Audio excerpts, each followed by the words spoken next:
하나님 말씀 보도록 하겠습니다. 레위기 6장 14절부터 23절까지의 말씀입니다. 레위기 6장 14절부터 23절까지의 말씀, 저와 여러분이 한 절씩 교독하고 마지막 절은 합독하도록 하겠습니다. 교독합니다.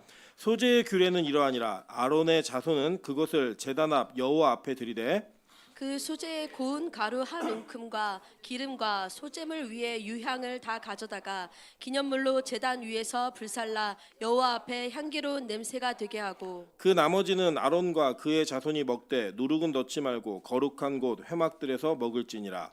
그것에 누룩을 넣어 굽지 말라. 이는 나의 화제물 중에서 내가 그들에게 주어 그들의 소득이 되게 하는 것이라.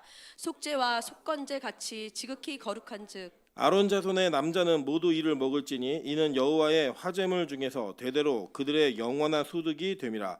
이를 만지는 자마다 거룩하리라.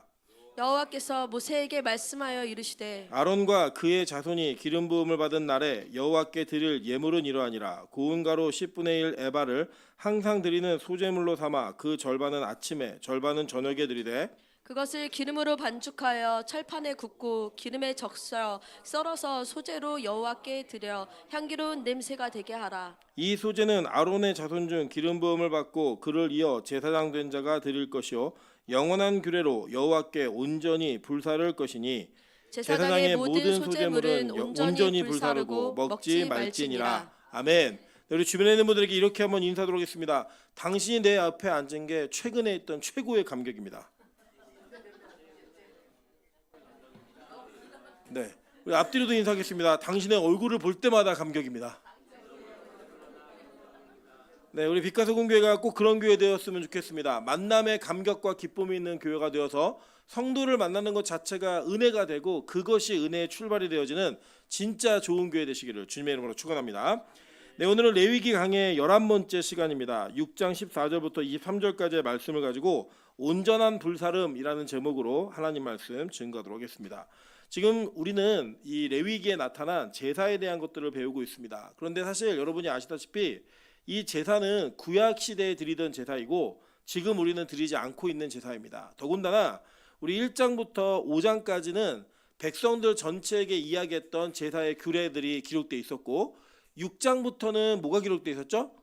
똑같이 다시 한번 반복이 되는데 제사장들에게 주는 규례예요. 그러니까 이 시대에도 이 내용은 전체 이스라엘 공동체에게 다 주어진 것이 아니라 특정한 사람들에게만 주어졌던 내용들입니다. 그러니까 아론과 그의 자손들에게만 주어진 거예요. 레위 지파 사람들만 집중해서 들으면 됐던 내용입니다. 그래 지금 우리가 이걸 왜 공부하느냐는 거예요. 이렇게 드리지도 않고. 저는 개인적으로 구약 제사대로 좀 예배를 드리면 저는 좋을 것 같아요. 왜냐면 제사장이 남는 게 되게 많습니다. 여러분은 막 소 끌고 오고 양 끌고 오고 이러면서 막 예배 드리고 나면 다 남는 건 다 거의 다 제가 가져가요. 화목제물을 제외한 모든 건 다 제사장들, 교육자들만 가져가는 거예요. 근데 뭐 지금 그런 시대가 아니다 보니 이 내용이 마치 배우지 않아야 될 걸 배우는 것처럼 느끼실 수도 있어요. 그런데 우리가 왜 이걸 말씀을 나누어야 되는가? 성경 우리에게 이렇게 가르치고 있습니다. 베드로전서 2장 9절부터 10절입니다. 그러나 너희는 택하신 족속이요 왕 같은 제사장들이요 거룩한 나라요 그의 소유가 된 백성이니 이는 너희를 어두운 데서 불러내어 그의 기이한 빛에 들어가게 하신 이의 아름다운 덕을 선포하게 하려 하심이라. 너희가 전에는 백성이 아니더니 이제는 하나님의 백성이요 전에는 긍휼을 얻지 못하였더니 이제는 긍휼을 얻은 자니라 라고 얘기했어요. 자, 그러니까 지금 이 시대에 와 목사님은 제사장이고 우리는 일반 성도야 라고 얘기하는 건 잘못된 겁니다. 이게 어디서 온 거냐면 캐톨릭에서 온 거예요. 이 천주교는 사제와 평신도 사이를 구분짓습니다. 여러분 여기 천주교 출신도 몇 분 계시죠? 저희 아내도 천주교 출신인데 천주교는요 하나님과 일반 성도들 사이에 사제들이 다 껴 있습니다. 그러니까 지금 우리가 말하는 신부들이 다 껴 있어 가지고요. 예를 들어서 죄를 고백하는 것도 하나님께 스스로 고백하는 게 아니라 신부를 통해서만 고백할 수 있습니다. 그걸 뭐라고 얘기하죠? 고해성사라고 얘기하죠. 우리 뭐 옛날에 임재범 씨가 고해라는 노래를 불러갖고 많은 젊은이들이 노래방에서 그 노래 부를 때마다 자매들이 막 굉장히 싫어하고 막 소름 돋는 이런 일이 벌어졌는데 이 고해라는 단어, 이 고백하다, 이게 자기의 것을 고백하는 것을 하나님께 직접 하지 못하고 누구에게 해요? 신부에게만 해야 된다라는 거예요. 심지어는 죄사함에 대한 선언도 성경을 통해 얻는 게 아니라 신부를 통해 얻습니다. 그래서 이 천주교는 구약적인 형태와 시스템을 가지고 있어요. 근데 우리 개신교는 어떻죠? 개신교는 말씀의 기반을 가지고 있는 성경이 기반이 된 종교이기 때문에 우리는 사제라는 하나님과 우리 사이에 사람을 두지 않습니다. 우리가 다 누구예요? 제사장들이에요. 여러분하고 저는 같은 제사장이에요. 그럼 뭐가 다른 건가? 저는 풀타임으로 하나님을 섬기는 제사장이고 여러분은 파트타임으로 섬기는 제사장이에요. 교회 안에서. 그래서 여러분 저는 전임 사역자, 여러분은 파트 사역자예요. 그러나 더 확장해서 보면 하나님이 여러분에게 맡긴 직업이 있으시잖아요. 그 직업의 현장도 성직이에요. 우리 모두는 다 하나님의 거룩한 제사장입니다. 그래서 우리는 이 제사장으로서의 규례가 우리에게는 여전히 유효하다라는 것을 알고 계셔야 돼요. 이 유효하다라는 것은 형식이 유효하다가 아니라 뭐냐? 미닝, 그 안에 담겨진 정신이 유효하다입니다. 우리가 이전에 그 5가지의 제사의 방식을 통해 우리가 배우셨지만, 제사의 종류를 통해 배우셨지만, 이 제사의 5가지 종류에는 다 누가 담겨져 있었죠? 예수가 담겨 있었잖아요. 이 제사들의 종국적 완성은 다 예수께서 하신 거예요. 좀 알아들으시면 알아듣는다, 모르면 모른다 얘기하셔야 제가 이렇게 페이스를 맞춰서 할 수가 있는 거예요. 자, 다시. 자, 5가지 종류의 제사에는 누가 담겨 있었죠? 예수님이 담겨 계셨죠. 그러니까 예수가 종국적으로 이 제사의 다 완성이에요. 그러니까 우리가 제사장으로서 예수를 이해해야지만 올바른 제사를 드릴 수가 있는 겁니다. 여러분 한번 잘 생각해 보세요. 예전에 구약 시대에 하나님이 알려주신 제사 방식대로 제사를 드리지 않으면 어떤 문제가 벌어졌어요? 죄의 문제가 해결이 안 됐죠. 그리고 그 제사장은 그것을 어긴 것으로 인하여서 그 공동체로부터 탈락이었습니다. 심지어는 제사를 드리는 봉헌자들조차도 이 제사법대로 그대로 진행하지 않으면 죄에 대한 용서를 받지도 못했고 그 죄를 온전히 고백하지도 못했을 뿐더러 공동체 안에서 탈락이었단 말이에요. 그러면 여기에 담겨져 있는 제사법을 자세히 듣고 잘 지켰을까요? 아니면 대충 들었을까요?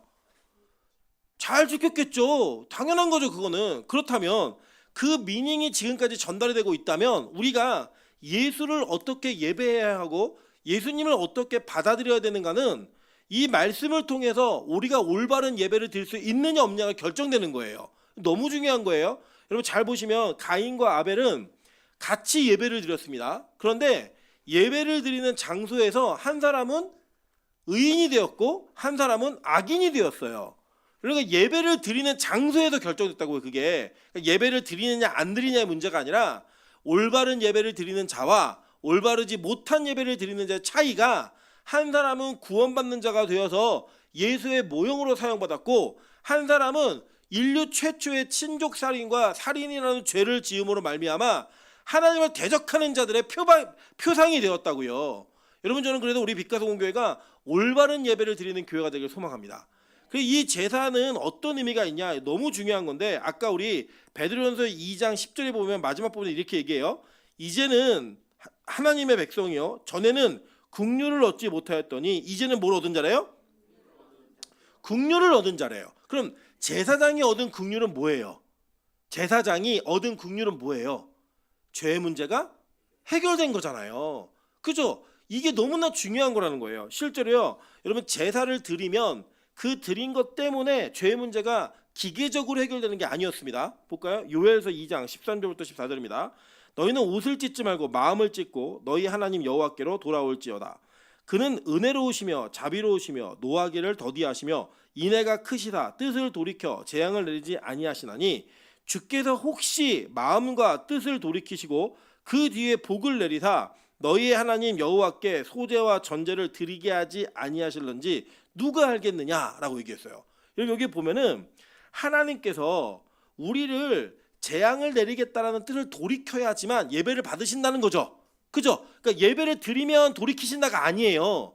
우리가 그 하나님께서 마음을 돌이키셔야지만 예배를 드릴 수 있게 된다라는 거예요.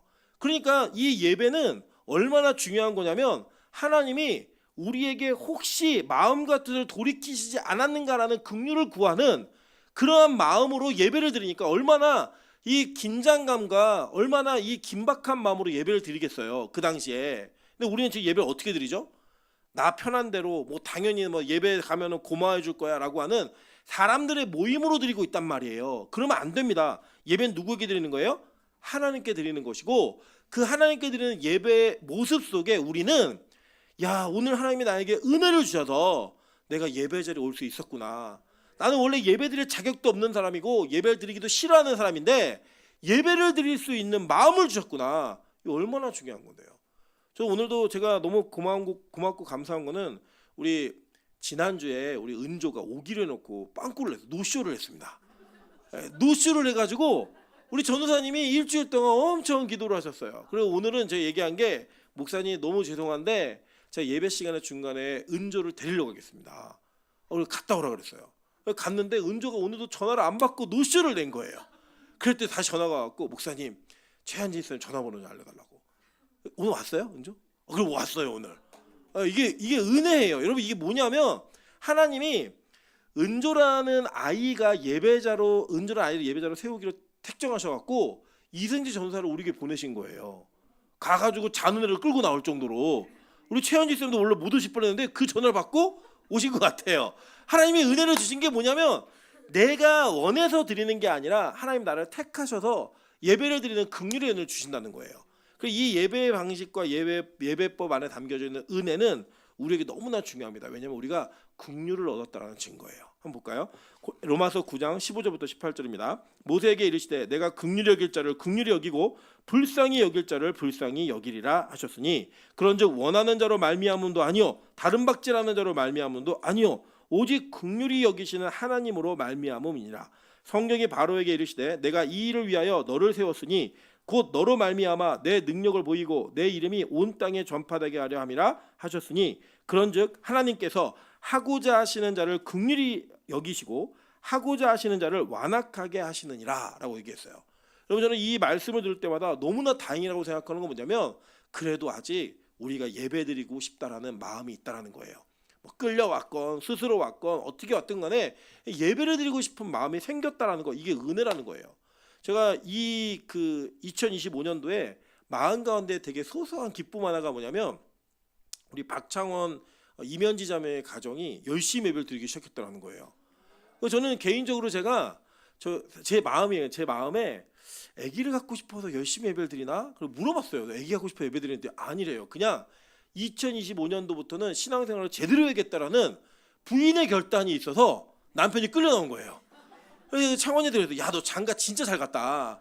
여러분, 이게 이 마음 가운데 예배를 드리고 싶은 마음이 있다. 이거는 내가 마음 먹은 게 아니라는 거예요. 누가 시켰다는 거예요?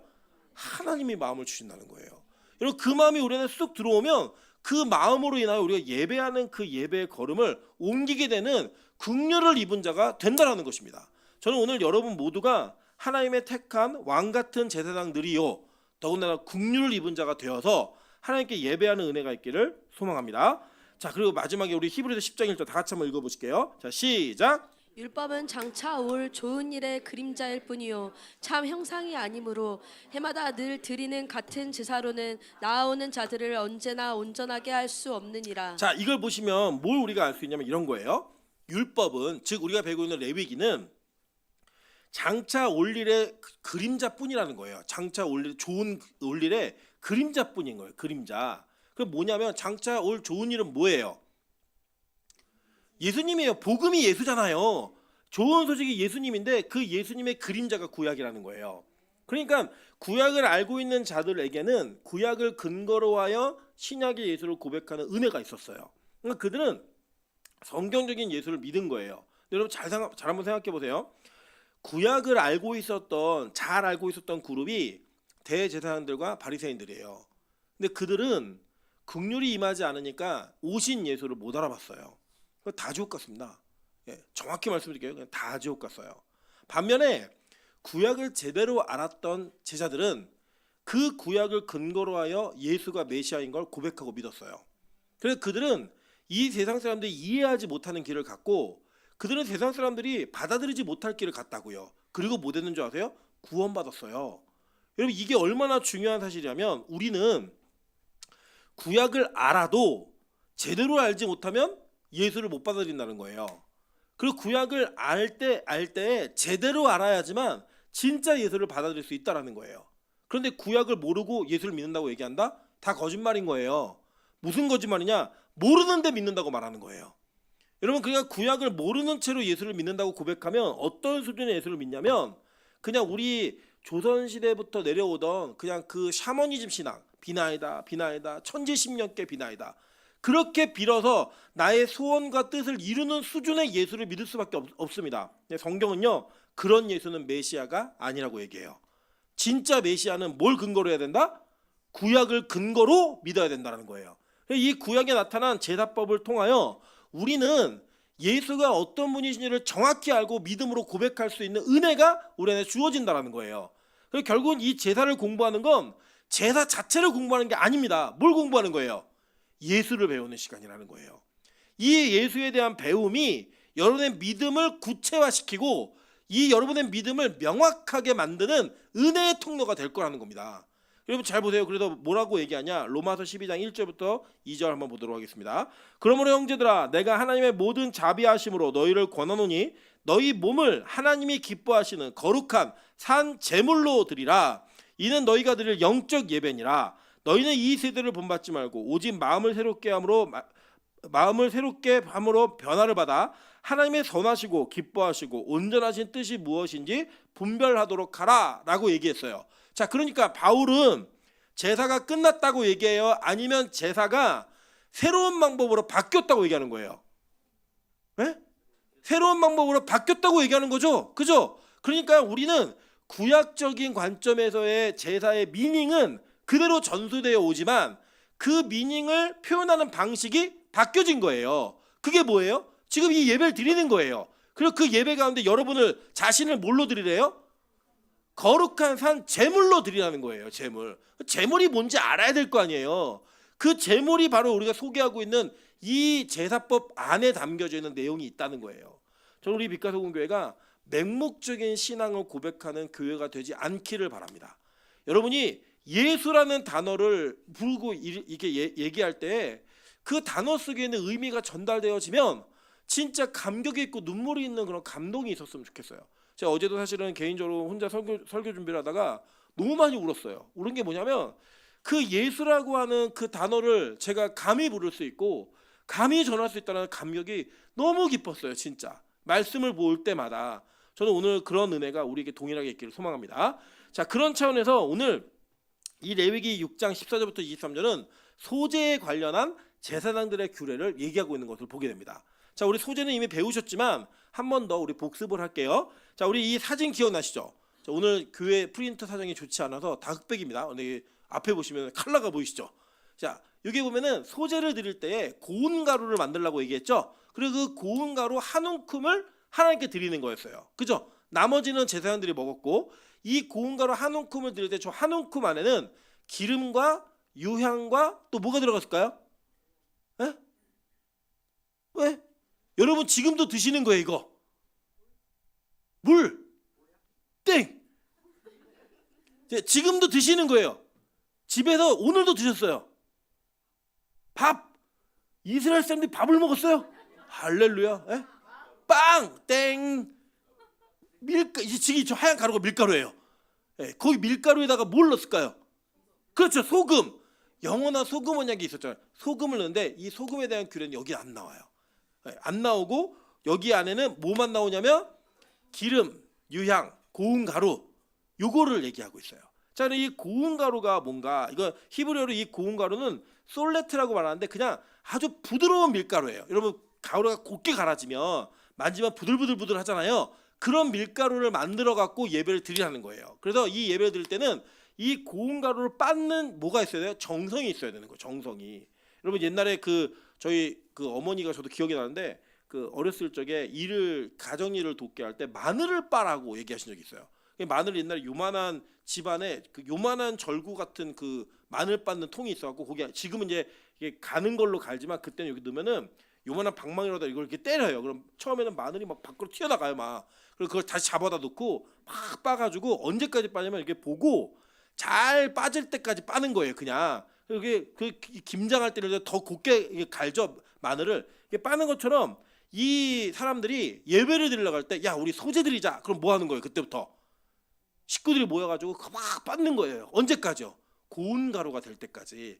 그렇게 빻는데 이 한 움큼과 그 기름과 그 모든 유향을 가져다가 기념물로 제단 위에 불사를 찌니, 이게 어디 나왔냐면 레위기 2장 2절에 나왔었죠. 동일한 이야기가 표현이 있는 거예요. 자, 그래서 이 빻는 거에 대한 이거 뭐냐면, 자, 보세요.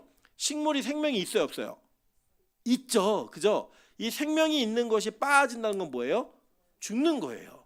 그래서 이 빠짐에 대한 예언의 성취가 어떻게 이루어지냐? 요한복음 12장 24절입니다. 내가 진실로 진실로 너에게 이르노니 한 알의 밀이 땅에 떨어져 죽지 아니하면 한 알 그대로 있고 죽으면 많은 열매를 맺느니라 라고 얘기하면서, 여기에서 예수님의 표현은 땅에 떨어져서 썩어지는 표현이었지만 예수가 첫 열매가 되었다고 얘기하죠. 이 첫 열매는 원래는 첫 열매는 보리추수가 첫 열매예요. 이 보리도 어떻게 했어요? 빻았다고요. 보리가루를 가지고 예배를 드렸잖아요. 그 예배를 드릴 때 빻는다는 건 뭐예요? 식물이 완전 죽는 거예요. 근데 이 죽음 이후에 첫 열매가 되신 예수님께서 어떻게 되셨어요? 부활하시죠. 다시 삶으로 말미암아 전체 인류를 살게 만드는 죄악 가운데서의 부활의 구원을 이루셨다고요. 그 구원을 이루신 그 내용이 고운 가루 안에 담겨져 있는 거고, 이 고운 가루는 완전한 죽음을 통하여 그 죽음 가운데서 하나님의 은혜를 받아내는 통로를 만들어낸 예수를 상징하는 내용이었어요. 자, 근데 이 고운 가루는 밀가루 여러분 아시죠? 네, 밀가루는 색깔이 어때요? 하얘요. 그죠? 그래서 이 순백색의 하얌을 통하여 여러분 흰 옷 입은 백성들 이런 이야기 다 아시죠? 그런 흰 하얗다라는 색깔 자체가 의미하는 게 뭐였어요? 정결함, 죄 없음, 순수함을 얘기했다고요. 자, 그래서 보세요. 히브리서 4장 15절 다 같이 한번 읽어보실게요. 시작.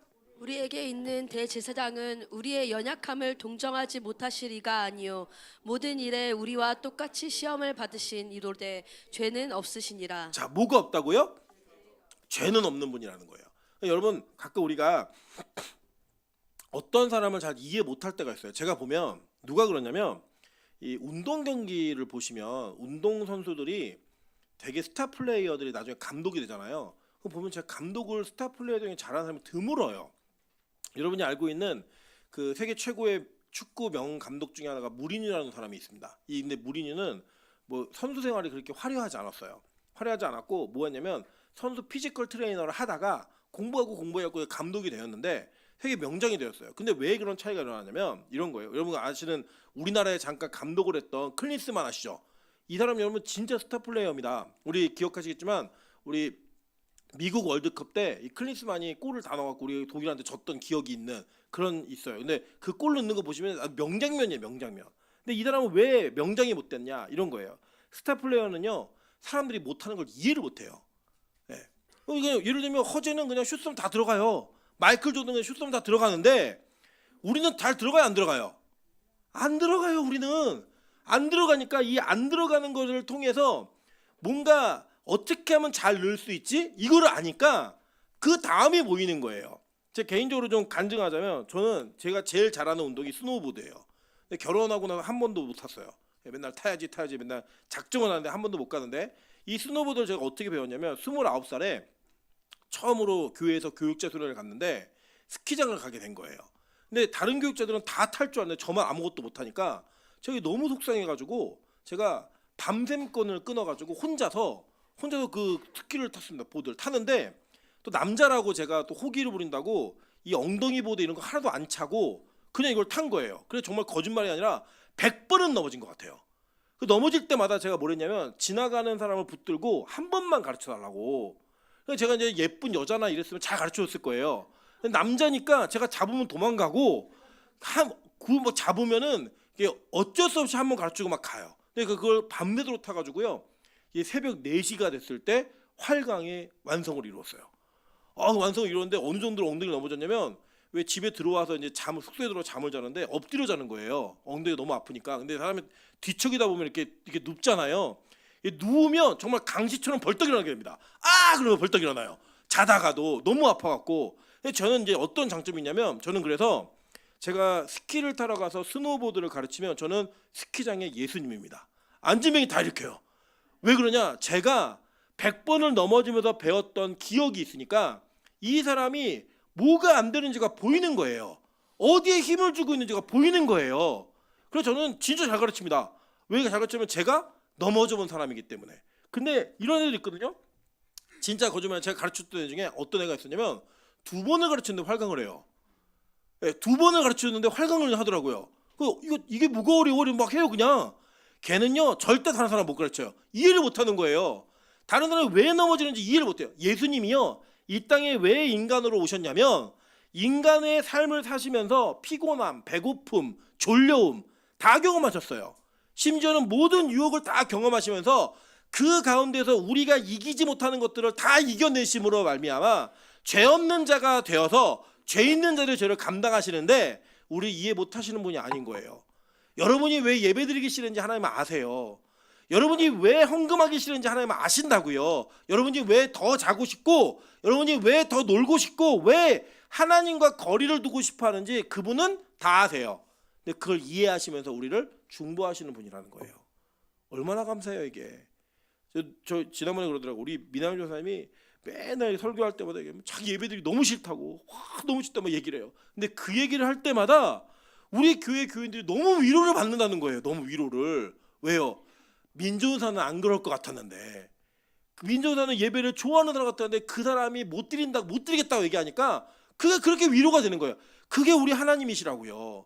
하나님이 그러한 과정을 겪고 이겨내셔서 우리를 구원하시는 대제사장이 되셨다는 거예요. 여러분 그래서 우리는 이 예수 그리스도의 그 빠짐 그리고 그 죽음 가운데서 다시 살아나는 그 은혜. 왜냐? 모든 죄의 결과가 뭐예요? 사망이었잖아요. 그 사망으로부터 다시 사는 그 은혜의 길을 열므로써 우리를 살리시는 하나님이 되신 거고 우리를 이해하시는 하나님이 되셨다는 거예요. 그게 이 소지 안에 담겨지는 은혜였어요. 자, 그럼 기름은 뭔가? 이 기름은 너무 고민하지 않으셔도 돼요. 성경에 기름 이렇게 나오면 다 올리브유예요. 대부분이.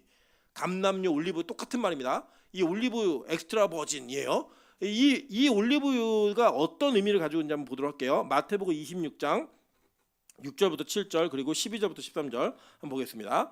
예수께서 베다니 나병 환자 시몬의 집에 계실 때 한 여자가 매우 귀한 향유옥합을 가지고 나와서 식사하시는 예수의 머리에 부으니 그죠? 자 12절부터 13절의 내용을 볼게요. 이 여자가 내 몸에 이 향유를 부은 것은 내 장례를 위하여 함이니라. 내가 진실로 너희에게 이르노니 온 천하에 어디에서든지 이 복음이 전파되는 곳에서는 이 여자가 행한 일도 말하여 그를 기억하리라 하시니라 얘기했어요. 그죠? 자, 이 내용에 보면은 복음 전해지는 곳에 이 여자가 한 행동이 다 기록되어야 되는 거예요. 근데 이 기름 부음의 의미가 뭐였어요? 장례, 죽음을 위해서 이 일이 있었다는 거예요. 그래서 볼게요. 사도행전 10장 38절입니다. 하나님이 나사렛 예수에게 성령과 능력을 기름 붓듯 하셨음에 그가 두루 다니시며 선한 일을 행하시고 마귀에게 눌린 모든 사람을 고치셨으니 이는 하나님이 함께 하셨습니다. 그래서 여러분 이 부활의 사역은 하나님께서 이루신 일이지만 누굴 통해 이루셨어요? 성령을 통해 이루신 거예요. 성부 하나님과 성령의 교제 속에서 이루어진 일이라는 거예요. 그래서 이 일에 대한 죽음, 다시 살아남 그리고 그 능력 모든 것들이 나타내고 있는 상징이 이 기름 부으심에 있었다는 거예요. 그래서 이 소재에는 기름 부음을 반드시 하라는 겁니다. 자 보세요. 이 소재 고운 가루 자체가 나중에는 이걸로 뭘 만들죠? 우리 배울 텐데 뭘 만들어요? 밀가루로 뭘 만들어요? 빵을 만들어요. 성경은 그걸 떡이라고 얘기해요. 예, 우리가 이제 이거를 한글로 번역하다 보니까 그 조선 그 후기에 떡이라는 그러니까 빵이라는 걸 몰라요. 빵을 그 다 떡으로 번역한 거예요. 원래 빵이 맞아요. 원어로는 그 떡을 만드는 그 빵이 누구였어요? 예수님 자체였잖아요. 그 예수님 자체에 기름 부으심이 있다라고 하는 건 그 빵으로 만들어진 예수가 떡이 된 예수가 어떻게 된다는 거예요? 죽고 다시 살아나고 그에게 성령의 기름 붓듯 능력이 부어져서 이 땅에서 하나님의 일들을 하시면서 마귀의 사역을 물리치는 일을 하신다라는 게 이 소지 안에 담겨지는 얘기였다고요. 그 이게 누구에게 전달되는 거예요? 제사장들에게 전달되는 거예요. 그 이야기가 오늘 담겨져 있는 겁니다. 한번 계속 볼게요. 자, 유향이 있었죠. 이 유향은 보스웰리아라고 하는 나무의 진액이 이 향이 나는 건데 이 굳혀가지고 갈아서 향을 내는 이 내용이었어요. 근데 이게 뭐냐면 보세요. 자, 마태복음 2장 9절부터 11절이에요. 이게 오타 나네. 9절부터 11절.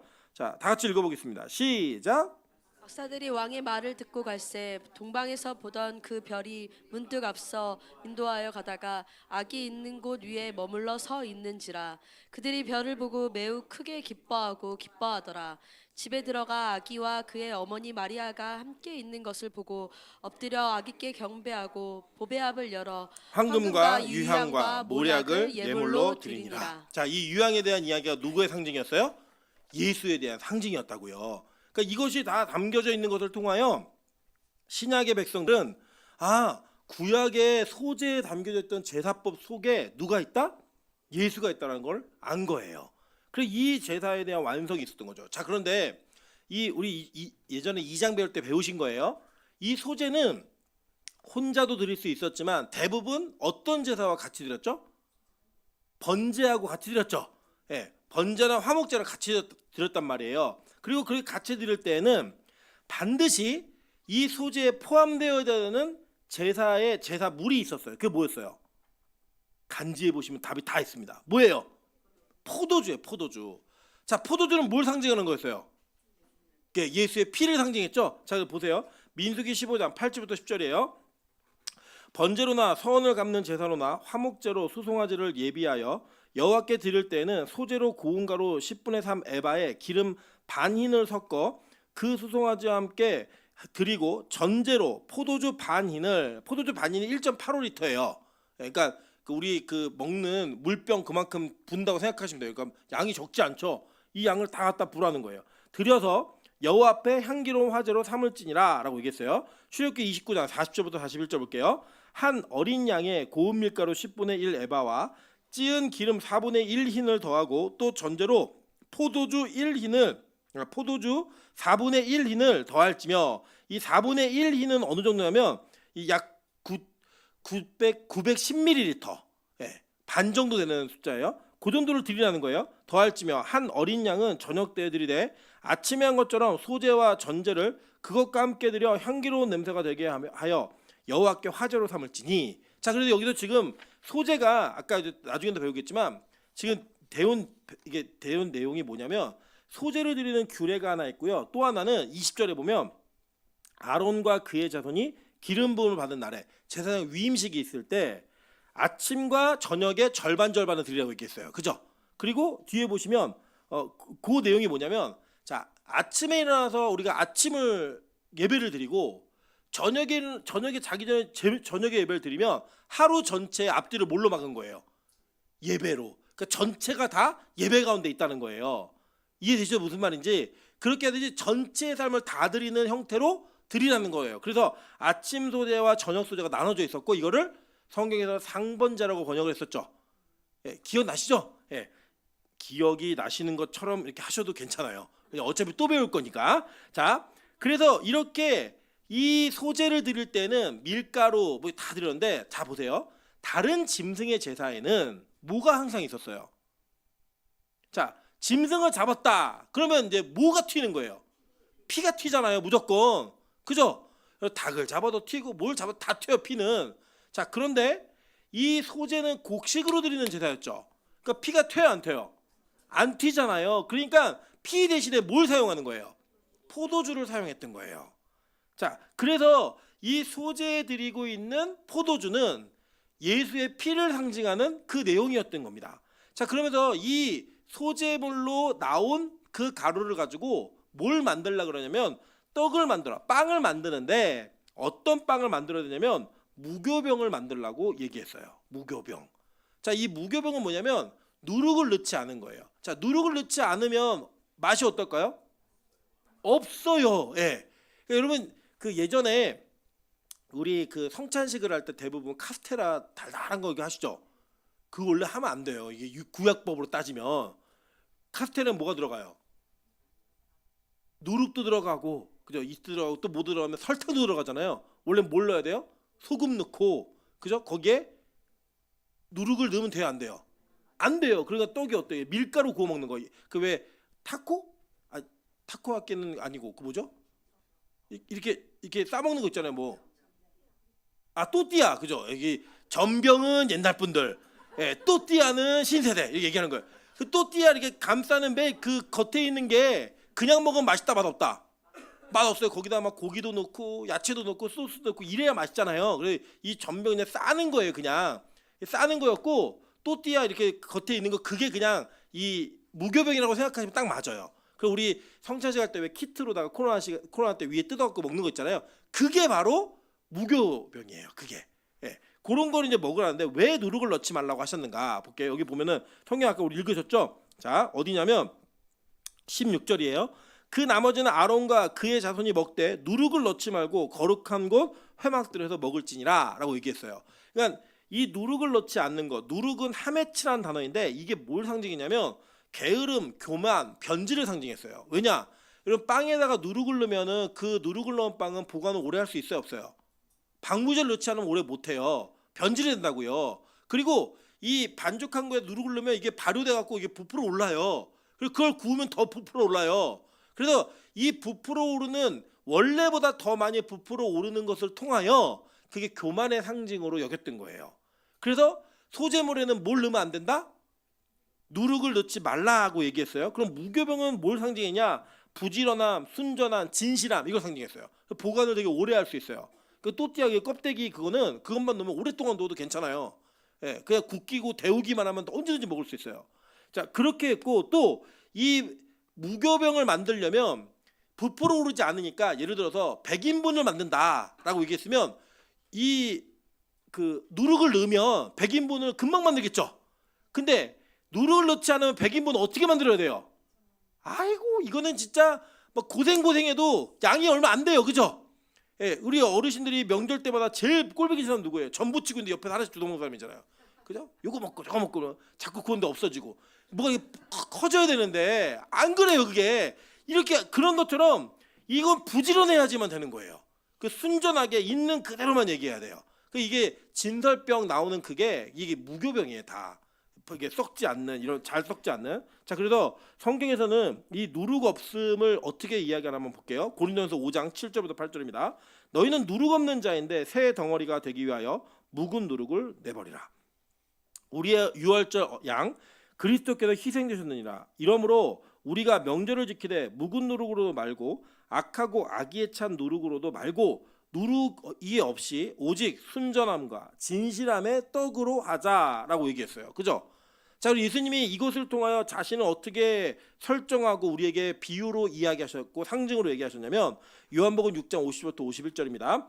이는 하늘에서 내려오는 떡이니 사람으로 하여금 먹고 죽지 아니하게 하는 것이니라. 나는 하늘에서 내려온 살아있는 떡이니 사람이 이 떡을 먹으면 영생하리라. 내가 줄 떡은 곧 세상의 생명을 위한 내 살이니라 하시니라 라고 얘기한 거예요. 자 그러니까 예수님은 이 땅에 자신이 뭘로 오셨다고 얘기했어요? 떡으로 오셨다고 얘기했어요. 그리고 나를 먹어야 영생한다고 말씀하셨다고요. 이게 이상한 표현처럼 들리지만 이것은 소재에 기반한 대제사장들이 무엇을 먹어야 사는 존재가 되는가 이걸 얘기한 거예요. 자 보세요. 대제사장들에게 그러니까 레위 지파에게는 경작을 할 수 있는 땅이 주어졌어요, 안 주어졌어요? 안 주어졌죠. 이 사람 농사를 못 져요. 그래서 이 사람들 그냥 산 땅 먹고 잘 땅만 주는 거예요. 그냥 그러니까 경제 활동으로 인해서 무언가 거둬들이는 땅을 주지 않은 거예요. 그래서 이 사람들은 오직 하나님의 예배가 드려져야지만 먹고 사는 존재였던 거예요. 그래서 이들은 자신들의 먹고 삶을 어디에 두었어요? 예배에다가 두었다고요. 그래서 하나님이 뭐라고 얘기하냐면 야 내가 너희의 기업이야 라고 얘기했어요. 다른 건 주지 않고 이것만 주는 거야. 이번에 우리 그 이승재 전사님과 이윤 사모님이 5일 동안 금식하셨거든요. 그 금식하고 나서 설교 제목이 뭐였어요? 굶어서 맛본 하나님. 네, 굶으니까 진짜 하나님을 맛보게 되더라는 거예요. 그러니까 내가 내 노력으로 먹을 때는 뭐 먹을까 저거 먹을까 이거 먹을까 막 생각했는데 굶게 되다 아예 못 먹게 되다 보니까 누굴 먹는 거예요? 하나님을 먹기 시작하는 거예요. 하나님을. 그런 은혜를 누리기 위해 금식하는 겁니다. 금식은 막 떼쓰려고 하는 게 아니에요. 하나님 나 이거 안 들어도 죽습니다. 이게 아니라 하나님 내가 이 세상에 내 힘으로 먹고 사는 걸 끊고 하나님을 먹고 사는 존재인 것을 고백하겠습니다. 라는 고백하는 시간이 금식이었다고요. 그런 거 동일하게 예수님은 야, 나 먹어야 살아. 니들 나를 먹고 사는 존재야. 라고 하는 것을 제사장들에게만 적용했던 구약의 법을 신약에 와서는 모두에게 적용한 거예요. 그죠? 그래서 이게요 성찬에 그대로 나타납니다. 한번 마태복음 26장 26절부터 28절 다 같이 한번 읽어보실게요. 시작. 그들이 먹을 때에 예수께서 떡을 가지사 축복하시고 떼어 제자들에게 주시며 이르시되 받아서 먹으라 이것은 내 몸이니라 하시고 또 잔을 가지사 감사 기도하시고 그들에게 주시며 이르시되 너희가 다 이것을 마시라 이것은 죄 사함을 얻게 하려고 많은 사람을 위하여 흘리는 바 나의 피 곧 언약의 피니라. 자, 그러니까 이게 무교병과 포도주 이게 다 들어가 있는 거죠. 이거를 예수님이 소제를 기반으로 하여 성찬의 예식을 만드신 거예요. 그럼 잘 보세요. 우리가 지금 교회 한국 교회는 성찬식이라는 예식을 진행합니다. 이게 잘못된 건 아니에요. 그런 잘못된 건 아닌데 이 성찬식만 성찬으로 생각하시면 여러분 잘못되신 거예요. 뭐냐? 이 구약에 나타난 법은 신약에 와서 예수 믿는 모든 자들에게 적용이 되었고 초대교회는 날마다 교회에 모여서 떡을 뗐어요. 그 잔을 마시고 이게 뭐예요? 같이 매일마다 예배를 드린 거예요. 누구하고요? 예수하고. 그러면서 그들은 매일 모여서 우리가 교회에서 떡을 떼고 함께 먹음으로 말미암아 내가 예수를 먹고 사는 존재라는 성찬을 매일 했어요. 그러면 우리 교회는 성찬을 지금 해요 안 해요? 네? 자주 안 해요? 매주 하죠. 뭘로요? 김밥으로 하는 거예요. 우리가 김밥으로. 예. 그렇게 우리가 그거 나누면서 함께 밥을 먹고 나누는 게 그게 성찬이라고요. 그건 무슨 얘기냐면 야 김밥 맛있네. 김밥 누가 두 줄을 숨겼네. 가져갔네. 이게 성찬이 아니라 그걸 먹으면서 우리가 예수로 먹고 사는 존재인데 함께 모여 예배 드리는 거. 우리 이거 살아. 야 나 일주일 동안 예배 한 번 드리니까 나 못 살겠더라. 야 내가 이번 주에 매일 예배 드려봤는데 너무 살맛이 나. 이런 대화를 하면서 먹는 게 성찬이라고요. 뭔지 이해가 되셨죠? 그러니까 뭐 김밥이 짜네, 뭐 국이 오늘은 뭐 덜 끓여졌네, 이런 게 성찬이 아니고요. 먹으면서 야 우리 말씀 드리니까 오늘 생명력이 있더라. 내 소재 몰랐는데 이거 알고 나니까 야 이런 감격이 있네. 이렇게 대화를 나누며 사는 게 성찬이라고요. 오늘 점심은 귀한 성찬이 되시기를 주님으로 축원합니다. 여러분 그렇게 성찬을 나누는 것을 통하여 예수는 나를 기념하라고 얘기하셨고 나를 기억하며 하나님과 함께 영적 교제를 나누라고 이 성찬을 우리에게 허락하신 거예요. 여러분 그래서 성찬식은요 우리에게 의식으로 남아서 안 됩니다. 이게 뭐냐면 내가 예수를 먹고 사는 존재입니다. 예수를 마시며 영생하는 존재입니다를 고백하는 신앙 고백의 시간인 거예요. 우리 그리스도인의 식사는 다 그런 겁니다. 그래서 저는 이제 이 성찬의 개념을 저희 집에 밥 먹는 시간에도 도입을 하려고 그래요. 저희 아내는 제가 밥을 먹고 있으면 자기 할 일 있는데 나 가버려요. 이게 뭐예요? 성찬에 참여한 자가 아닌 거예요. 네. 같이 함께 모여서 식탁에서 교제를 나누며 오늘 하나님이 주신 은혜를 나누고 말씀을 나누고 이런 대화를 나누는 게 뭐예요? 이게 성찬이라고요. 저는 우리 빛과소금교회가 막 가정 예배를 드린다는데 그 가정 예배를 막 인위적으로 앉아갖고 몇 시까지 와 이렇게 드리지 마시고 그냥 가족 식사를 하시면서 그 가족 식사하는 시간 자체가 하나님의 은혜를 고백하는 시간. 이게 뭐냐? 성찬인 거예요. 그렇게 나누라는 거예요. 그래 보세요. 아까 제가 말씀드렸는데 민수기 18장 20절 여호와께서 또 아론에게 이르시되 너는 이스라엘 자손의 땅에 기업도 없겠고 그들 중에 아무 분깃도 없을 것이나 내가 이스라엘 자손 중에 내 분깃이요 내 기업이니라 라고 얘기했어요. 자 히브리서 9장 15절 한번 볼게요. 이로 말미암아 그는 새 언약의 중보자시니 이는 첫 언약 때 범한 죄에서 속량하려고 주구사 부르심을 입은 자로 하여금 영원한 기업의 약속을 얻게 하려 하심이라. 자 이게 뭐예요? 예수가 우리의 기업이 된 거예요. 그리고 예수로 먹고 사는 존재가 된 거예요. 기업이 뭐였어요? 상속되어지는 재산이라 그랬잖아요. 예수가 우리에게 상속이 되어져서 그 상속자로서 우린 예수를 먹으며 사는 존재라는 걸 고백하는 존재가 된 거예요. 그러니까 뭐예요? 아까 베드로전서 2장 9절처럼 제사장이 그냥 아론의 자손의 그 자손들에서 누구에게까지 확대된 거예요? 저와 여러분에게까지. 우리 옆 사람에게 한번 인사하겠습니다. 이렇게 귀한 분인 줄 몰랐습니다. 상대가 누구라고요? 제사장이에요. 여러분이 누구라고요? 제사장이라고요.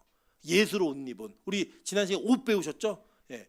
번제에서의 규례가 뭐였어요? 불을 꺼뜨리지 말 것이며 옷을 입으라. 하체를 가리라 얘기했잖아요. 그 뭐예요? 예수로 가리고 성령의 불을 항상 떼어라.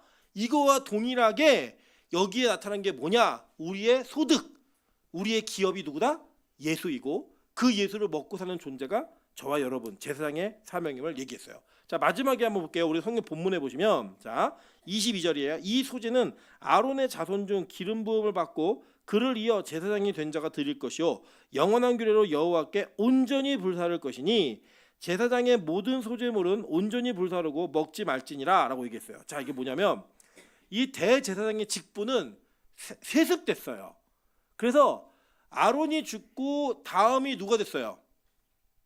네? 엘르아살이 됐어요. 원래 아론에게 4명의 아들이 있었거든요. 4명의 아들이 누구냐면 첫째는 저기 불 맞아 죽은 사람 누구죠? 나답과 아비오. 나답, 아비오. 그 다음이 엘르아살. 그 다음에 이다말. 이 4명의 아들들이 있었어요. 근데 아들 둘이 죽어요. 예, 다른 불로 예배를 드리다가 이제 배울 거예요. 레위기 9장 가면 죽어요. 그리고 난 다음에 그 다음에 셋째였던 엘르아살이 대제사장이 됩니다. 그리고 이게 이어져 가지고 비느하스 막 계속 이어져 가는 거예요. 그 이어져 가는 대제사장의 그 계열자들이 아버지가 죽고 내가 제사장이 되면 이 소제를 드리는데 이 소제는 가져가지 말고 다 태워드리라는 거예요. 자, 보세요. 대제사장이 됨으로 말미암아 드리는 소제에는 너희가 취해서 뭔가를 가져가지 말고 하나님께 온전히 다 태워드리라고 얘기했어요. 이유가 뭐냐? 자, 이렇게 다 태워드리는 제사는 나에게 유익이 있어요, 없어요? 없죠. 다 태워드림으로써 무엇이 이루어지냐면 온전한 속죄가 이루어지는 거예요. 자, 잘 보세요. 구약의 대제사장은 한시적으로 이스라엘 전체의 공동체의 죄악을 짊어질 수 있는 자격이 주어졌어요. 그 대속죄일이었죠. 그러니까 이 사람은 그 형식적으로라도 자신의 죄가 있으면 돼요, 안 돼요? 안 됐죠. 그래야 이스라엘 전체 죄를 감당하니까. 그러니까 이 사람이 아버지의 직분을 이어서 대제사장이 될 때에는 자기를 위해 드리는 소제를 자기 거를 취하지 말고 다 드리라는 거예요. 자, 그럼 잘 보세요. 이 소제는 뭘 상징했어요? 소제가 신약에 가서 종교적으로 상징하는 건 누구였어요? 예수였잖아요. 그죠? 그 예수의 온전한 드려짐으로 말미암아 원래는 자격이 없는 자가 대제사장이 되면서 뭐가 이루어지는 거예요? 온전한 속죄가 이루어지는 거였다고요. 그러니까 예수가 우리를 위해 그 어떤 것도 남기지 않고 자신의 모든 것을 다 태워드리신 그 십자가를 지신 거예요. 어느 것도 남기지 않는. 그래서 잘 볼게요. 자, 히브리서 10장 10절부터 12절입니다. 이 뜻을 따라 예수 그리스도의 몸을 단번에 들이심으로 말미암아 우리가 뭘 입었어요? 거룩함을 얻었도다. 이게 이 단번에라는 뜻 자체가 모두들이다, 전부들이다라는 뜻이에요. 예, 전부 다 드림으로 말미암아 우리가 거룩함을 입은 자가 되었고 제사장마다 매일 서서 섬기며 자주 같은 제사를 드리되 이 제사는 언제나 죄를 없게 하지 못하거니와 오직 그리스도는 죄를 위하여 한 영원한 제사를 드리시고 하나님 우편에 앉으사라고 얘기했어요. 자, 한 영원한 제사를 드리시고 이게 뭐예요? 온전히 불사른 제사. 이 표현이라고요. 그러니까 여러분, 예수 그리스도가 우리를 위해 일부를 드린 게 아니에요. 전체를 다 주셔서 생명까지 다 주셔서 우리를 하나님의 사람으로 속량하셨다는 거예요. 이게 은혜인 겁니다. 그래서 여러분, 이 소제를 드리는 그 소제에 드렸던 제사장들의 소제는 지금 저와 여러분이 드리는 이 예배와 똑같은 거예요. 여러분, 뭘 믿으셔야 되냐면요, 하나님은 이 땅에 사람의 모습으로 오셔서 죄가 없는 상태에서 저와 여러분을 위해 온전히 다 태워 드리셨어요. 자신을. 그러므로 말미암아 누가 죄사함을 얻었다고요? 우리가 죄사함을 얻었다고요. 그래서 우리는 어떤 죄악이 있는 모습으로 이곳에 와 예배할지라도 여러분 절대 주눅들거나 위축되거나 자신을 비하하시면 안 돼요. 왜냐? 하나님이 우리를 위한 영원한 제사를 드리셨기 때문에. 이게 그 은혜라고요. 여러분, 예수님이 여러분을 교화하는 신으로 여러분 생각하시면 안 돼요. 지난번에 한번 말씀드리겠지만, 여러분, 우리가 율법이 무섭고 뭔가 하나님의 책망과 하나님의 책벌이 무서워서 혹시 예배드리고 계십니까? 그리고 여러분 진짜 예수님을 엄청 오해하신 거예요. 엄청 오해하신 거예요. 물론 우리도 자녀를 때릴 때가 있어요. 왜 때리죠? 죽으라고 때려요? 아니죠. 야, 너 정말 이거 안 되겠으니까 거기서부터 빨리 고쳐 너를. 그래 때리는 거예요. 그 때림은 있을 수 있어요. 그러나 그 때림의 목적이 무엇이고 그 교육 방식이 항상 때림이 아니에요. 여러분 집에 갔는데 엄마가 얘기하고 밥 남기면 3대, 지각하면 6대, 엄마한테 인사하면 12번. 이런 게 이게 이런 매 대수가 정해져 있으면 그 집에 들어가고 싶으세요? 제가 근데 걱정되는 거 하나가 뭐냐면 우리 그 주일학교 아이들이 인사를 잘하기 시작했죠. 왜 인사를 잘하죠? 인사 안 하면 달란트를 뺏겨요. 그 얘네가 지금 뭐에 지금 이게 사로잡혀 있냐면 내가 오늘 달란트 뺏기는 거 아닐까? 뭐 이런 사로잡히고 있어요. 근데 이 달란트 효과가 얼마나 좋은지 수와 찬수가 인사를 하기 시작했어요. 들어오면서 모든 이들에게 인사를 해요. 자, 그런데 이 방법이 계속 옳은 것일까? 저는 아니라고 생각해요. 이 아이들에게 이 방법을 계속하면요, 이 아이들은 달란트 때문에 인사하는 애들이 되는 거예요. 여러분, 예수님이 여러분을 때리고 여러분을 협박하고 여러분을 옥죄어서 예배드리고 계세요? 천국이 그런 곳일까요? 제가 비유 드렸지만 천국에 예수님이 몽둥이를 들고 다니면서 말 안 듣는 놈들 뭐야? 졸았어? 팍팍 때리고 예수님만 오시면 야 정신 차려, 예수님 왔어, 예수님 왔어. 이게 천국이에요? 아니잖아요. 근데 우리가 이 땅에서 죄성 얼굴에 살았고 그렇게 하는 사람들로 인해 내가 뭔가 조금 나아진 것 같으니까 그게 복음처럼 보이지만 아니에요. 예수 그리스도의 온전한 불사름, 그 십자가에서 모든 것을 다 내어주신 그 은혜로 말미암아 저와 여러분이 온전히 이룬 자가 된 거예요. 그래서 여러분, 이 예수가 어떤 분이신 줄 알고 그분을 온전히 믿으면 여러분은 죄의 문제에서 영원한 해방을 얻을 수가 있어요. 그게 은혜인 겁니다. 보실까요? 요한복음 19장 30절입니다. 예수께서 신포도주를 받으신 후에 이르시되 다 이루었다 하시고 머리를 숙이니 영혼이 떠나가시니라. 그죠? 이게 소재하고 연결되어 있죠. 포도주를 받았잖아요. 떡이 포도주를 받고 그 다음에 무슨 일이었어요? 다 이루었다. 더 이상 이룰 게 없는 거, 완벽하게 다 이루었다는 거예요. 그 이루시고 난 다음에 그 영혼이 떠나가셨다고 얘기합니다. 그 누구 죄 때문에? 우리 죄 때문에. 온전한 불사함으로 말미암아 우리 영혼 전체가 구원받고 속량을 얻은 자가 되었다고요. 그래서 여러분 보세요. 히브리서 12장 29절에 이렇게 얘기하는 거예요. 우리 하나님은 뭐래요? 소멸하는 불이심이라. 여러분은 없애고 옥죄는 게 아니라 우리 죄악을 완전히 태우시는 그런 하나님의 불이 우리 안에 있다는 거예요. 그리고 보세요. 이렇게 완전히 태워지려면 뭐가 있어야 돼요? 불이 있어야 되죠. 그죠? 그 불이 어디로부터 온 거예요? 하늘로부터 온 불. 그 성령의 은혜가 여러분 안에 들어가면, 그냥 무조건이 아니에요. 그 하늘의 불이 여러분에게 임하면 여러분에게 뭐가 있다는 거예요? 영원한 죄사함이 나타난다는 거예요. 여러분, 우리는 내일도 죄를 지을 거예요. 아니, 오늘도 죄를 지을 거고 내일도 죄를 짓는 건 당연한 거고요. 다음 달에 죄 질까요, 안 질까요?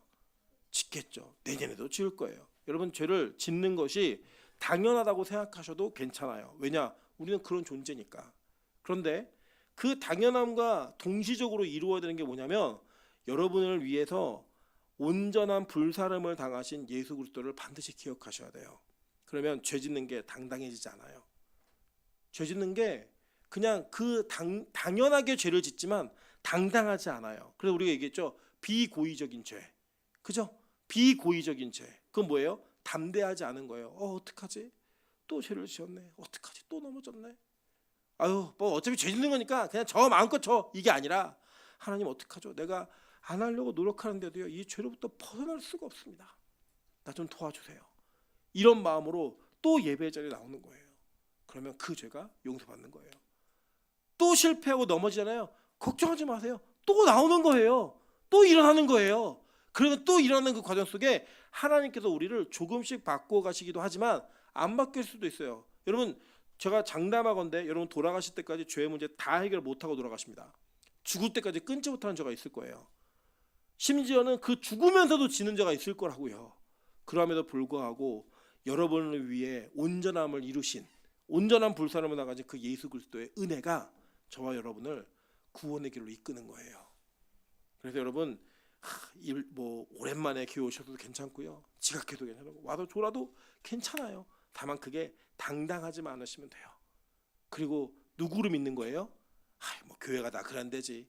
뭐 어차피 사람 다 사는 게 그런 거지. 그게 아니라 나를 위해 온전한 불사름을 당하신 그 예수의 은혜로 말미암아 내가 오늘도 다시 예배자가 되는구나.